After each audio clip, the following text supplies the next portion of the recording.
And Miles stormed into my hospital room with people immediately after I gave birth, and threw a party celebrating her son becoming a father, while completely ignoring me. So when I asked her to leave, she said I'm overreacting. You know that moment when your entire world just shifts, not for the better, but in a way that makes your stomach drop? For me, that happened just hours after I'd given birth, exhausted and raw, when my mother-in-law, Caroline, barged into my hospital room with an entire party, celebrating her son becoming a father, while acting like I wasn't even there. I swear, no one truly prepares you for the sheer exhaustion after giving birth. Everyone talks about the pain, the pushing, that incredible first moment you hold your baby. But nobody, and I mean nobody, tells you how your body feels afterward. How every single muscle screams in protest. How your head spins from pure, bone-deep tiredness. All you want is silence, peace, and the warmth of your newborn pressed against you. That's exactly where I was. The nurses had finally cleared the room, leaving just me, my husband Iva, and our tiny baby boy. He was so perfect, wrapped snug, his little fingers curling against my chest. For a moment, everything was right in the world. And then the door swung open. I thought it was a nurse at first. It wasn't. It was Caroline. She strode in like she owned the place, arms full of balloons and gifts, a grin plastered on her face. My stomach instantly clenched. I'd told Iva earlier that I really didn't want visitors yet, that I just needed to rest. He promised he'd handle it. But the way Caroline marched in, trailed by at least 10 other people, told me his efforts had failed. Miserably. Before Iva could even react, the floodgates opened. More family members poured in, cousins, aunts, uncles, even a couple of family friends I'd met once at our wedding and hadn't seen since.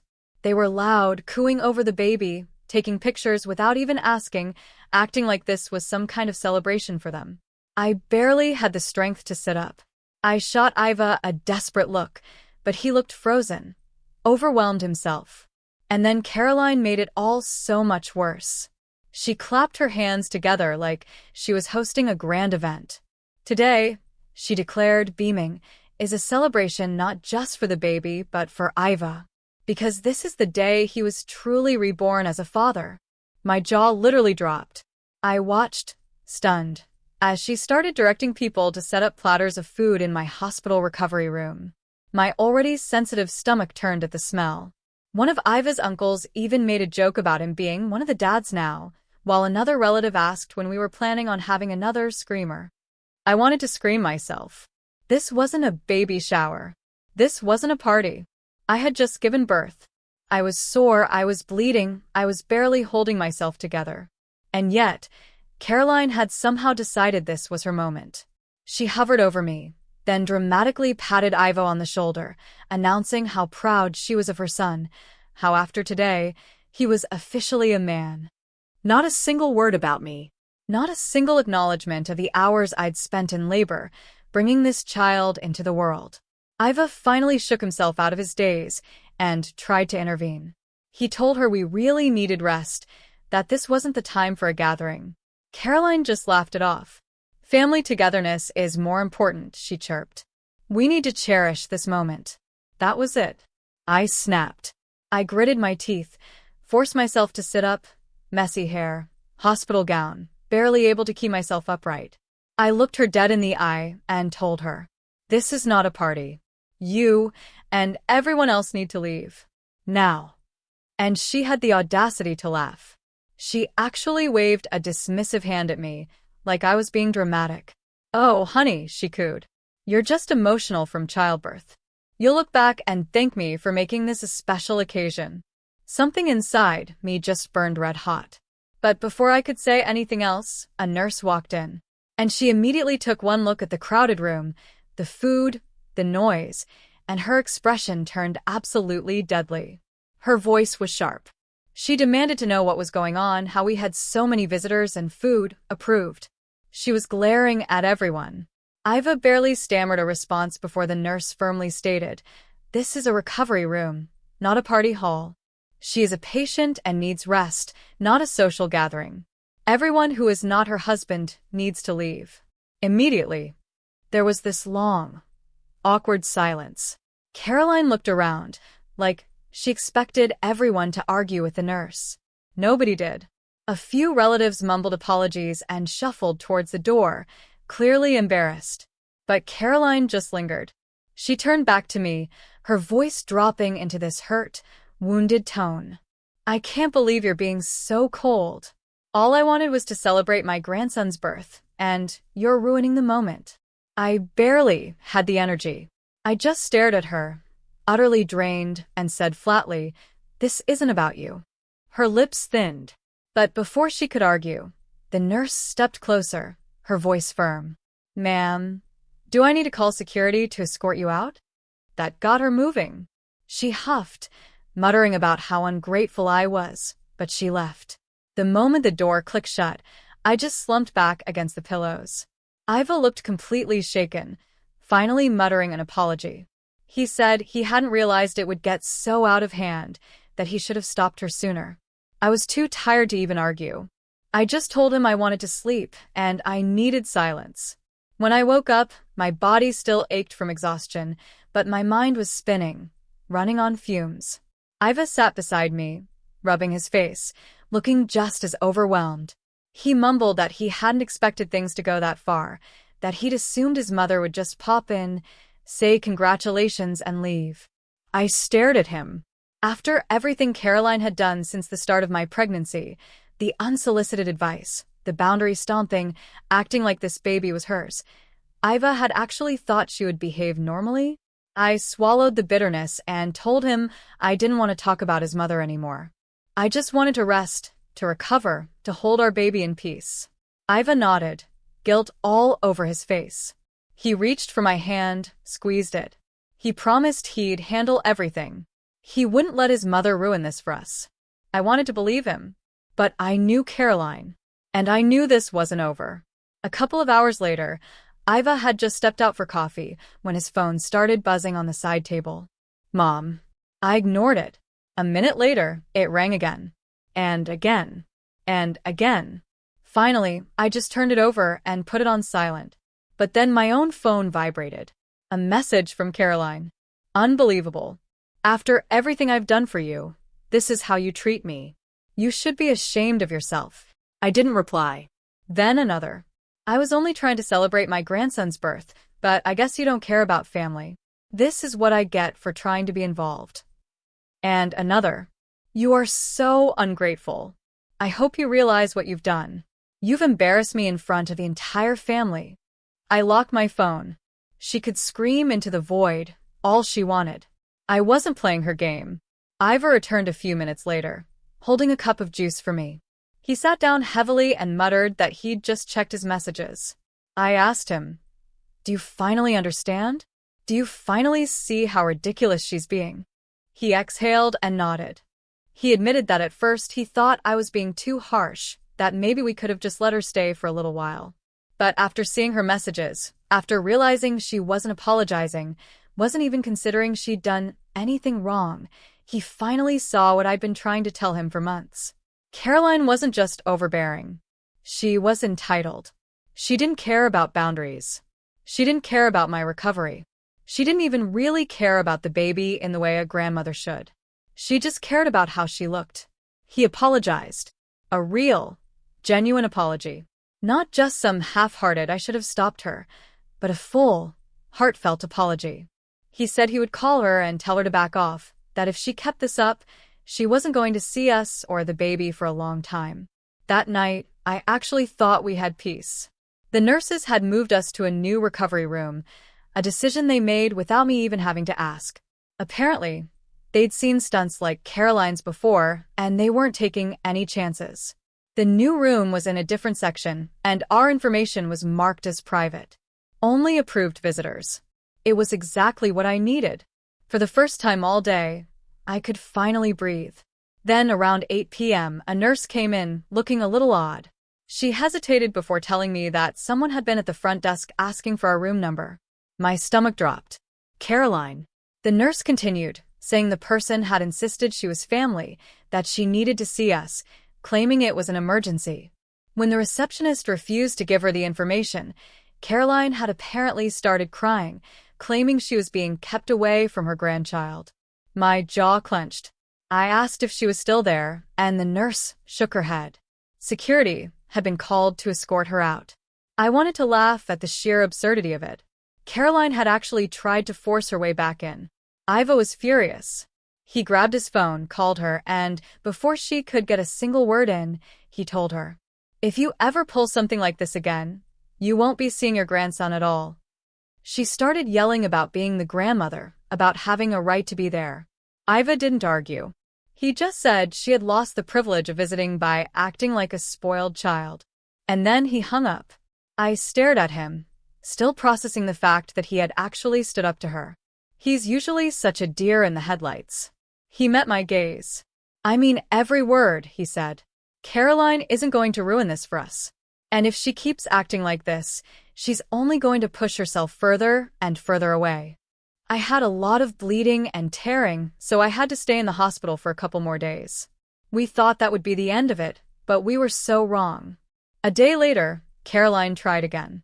This time, she showed up with two of Iva's aunts, claiming they had the right to see the baby.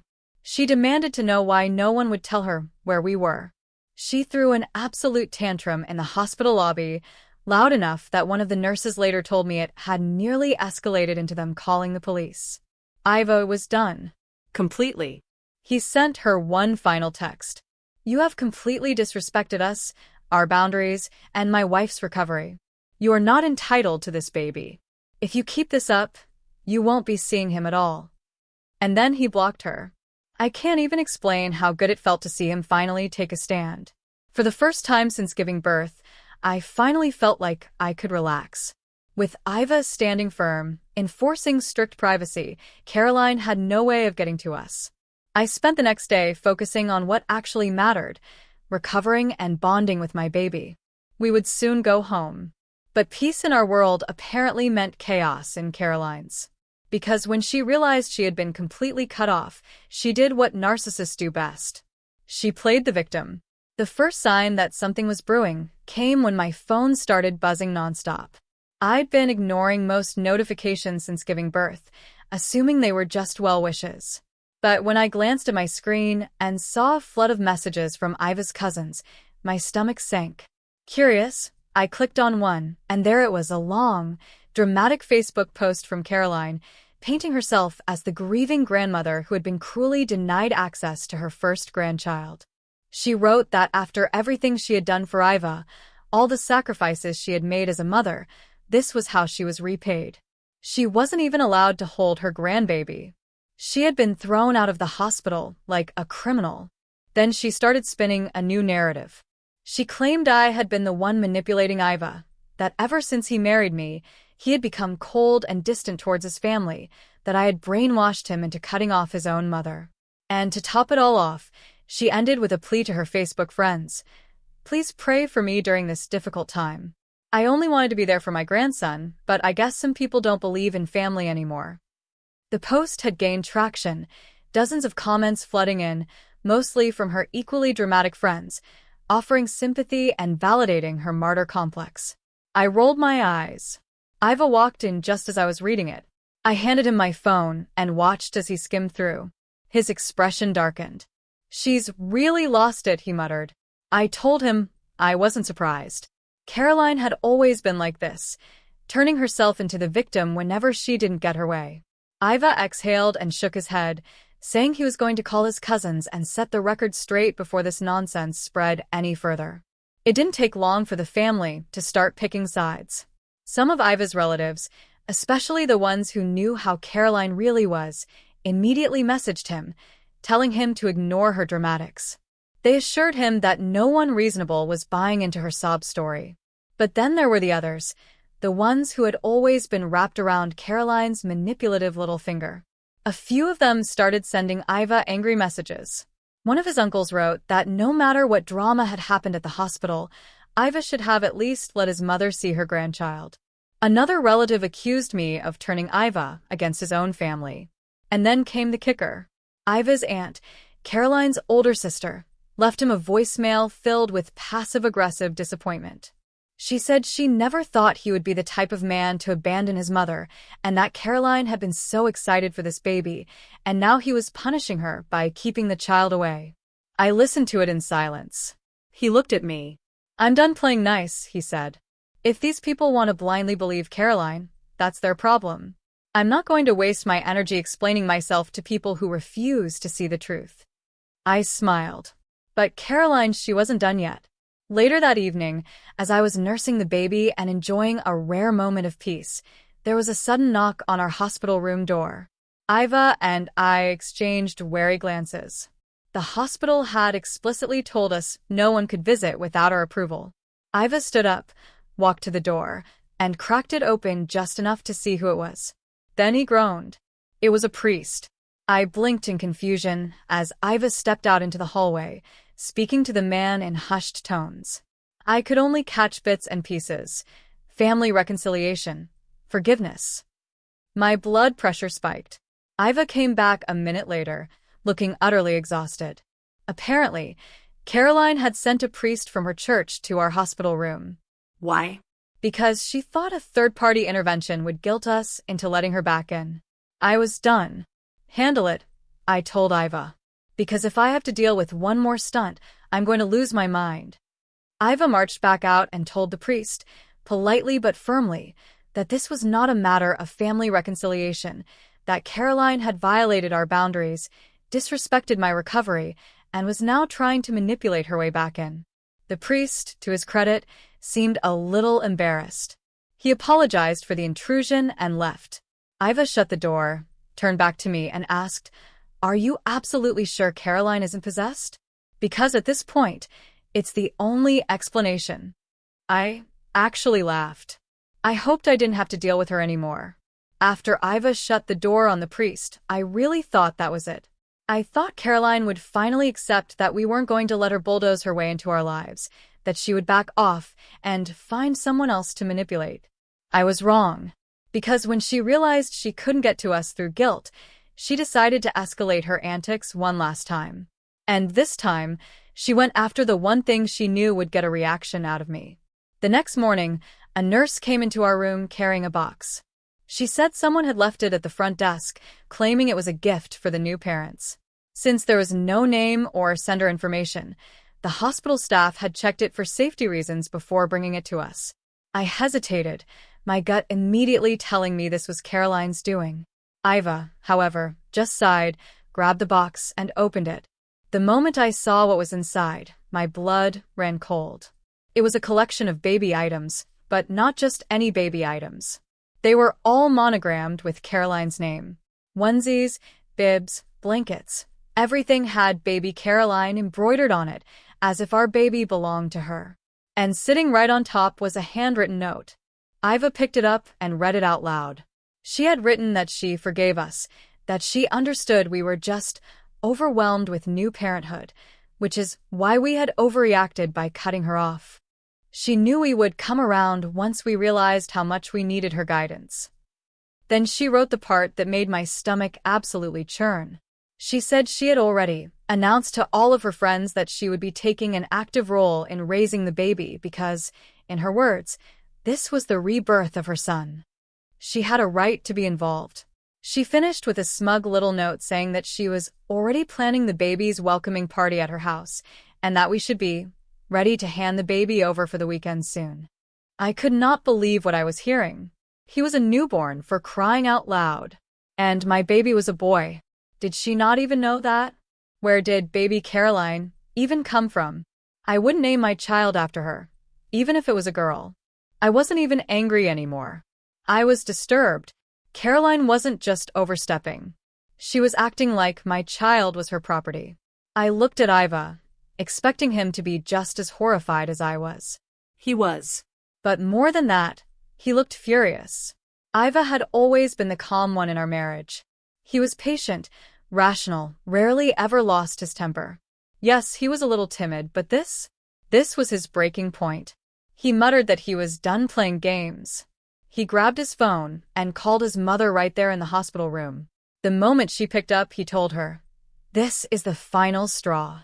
He said he didn't know what delusion she had built in her head, but our child was not hers. She had no say in how we raised our baby. And after this stunt, she would never be meeting our child. Ever. Caroline immediately burst into tears.